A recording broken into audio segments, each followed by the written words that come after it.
I made a cool bass. I like this bass. I think you guys are gonna like it too. Here's what it sounds like.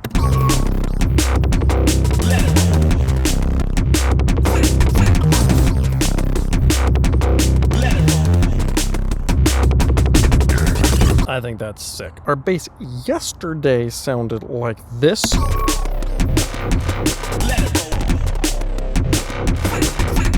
Which is not bad, but there's one thing about this that I find really boring. And it's a thing that kind of in all of like EDM, drum and bass, dubstep, rhythm and stuff like that. You'll have this like, the rhythms of the bass will oftentimes just be kind of boring.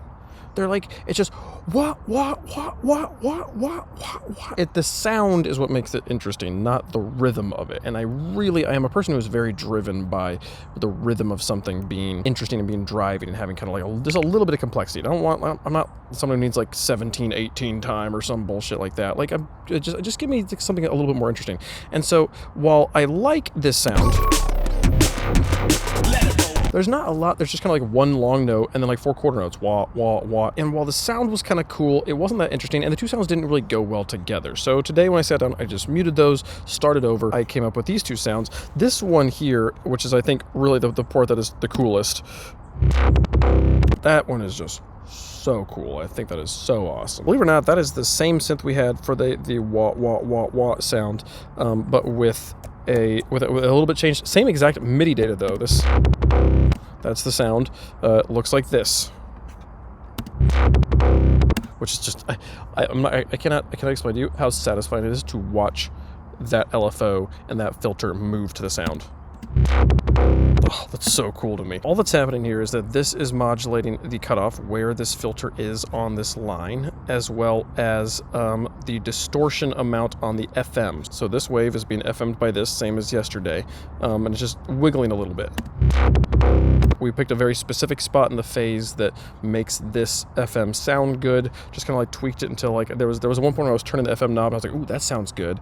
And then when I set the phase to 0 and to 1, it didn't sound good, so I sat there and adjusted the phase till that area of FMing came back and sounded good again. I also messed around with having this modulate the mix knob here to give it a little bit more of a high edge to it, but I think I liked it better without it. A little bit more true there. Then we have this simple filter, which is just literally like it's a binary. It's just one of 2 states. And this is modulating LFO1's tempo. So how fast we go through this. I'm going to be honest, the specific rhythm this happened at, this wasn't what I was imagining it doing. I was going to go like bow, bow, bow, bow, bow, bow.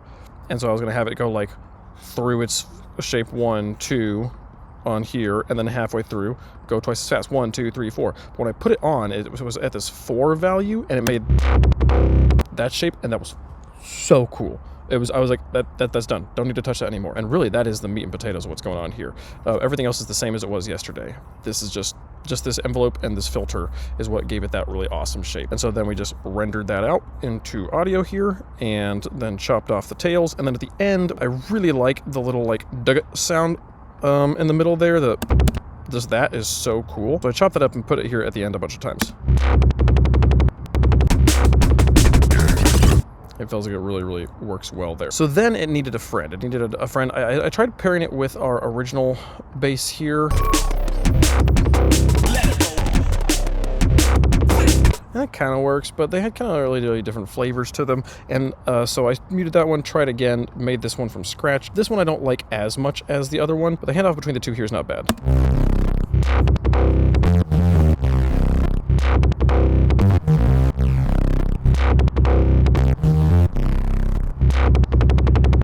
For this guy, we took the initial wave and just changed a few partials here at the beginning to give I don't know, it needed a little bit more richness. Made this envelope shape for overall, and then made this shape here, this guy, which is synced. So this is moving regardless of when the notes come in and just changing shape over the course of the measures as they go by. And then this is just synced to how many unison voices there are. I tried a second LFO2, like layering 2 sounds, so I've got it bound to that over here as well.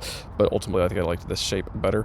And just put this at 3, again, 0 and 0 on the phases. So it's a little bit more simple of a wave shape, but it really adds a lot of like, I don't know, shape and dimensionality to this as it kind of grows from 1 voice up to 16 here. You You can also hear the shaper box that on the bus overhead, kind of giving it a rhythm in there. But I don't know, those two sounds together just really worked well. This one is still the one I definitely want to fix up the most. It doesn't have a very heavy punch to it. The beginning of the notes, even when you put the rhythm back in, I think is not particularly good. It takes a second for my ear to kind of latch onto that bass and identify what it is, versus this one where it's just, that's so easily accessible right up on the surface. So I really like where this is at right now. Making this bass a little bit more punchy, and also the kick drum are the two things that really need to be worked on for this particular groove. But then I think we honestly have something I could see myself building out to a full track. The other piece was a cool sound, but it did not, the type of sound it was did not fit into the roadmap for drum and bass we have used in the past. This, I think, really, really can work with that roadmap, so I'm excited to try and apply that knowledge to this and see if we can get a full track much more easily out of this than we did out of the previous track. But that's all we did today, making new sounds. Really proud of this bass in particular. This is, I think, my favorite bass I've made. That is such a cool sound. Really cool to partially use knowledge to get there, partially stumble upon it by just putting LFOs on things and see what happens. Putting LFOs on LFOs, though, folks, that is really if you're wondering how to make sounds cool, make an LFO that makes a shape, and then make an LFO that modulates that LFO, kind of like FM. You'll get some really crazy sounds, some really cool shapes. Good stuff. So thanks so much for watching. That's all we did today. See you guys tomorrow. Bye-bye.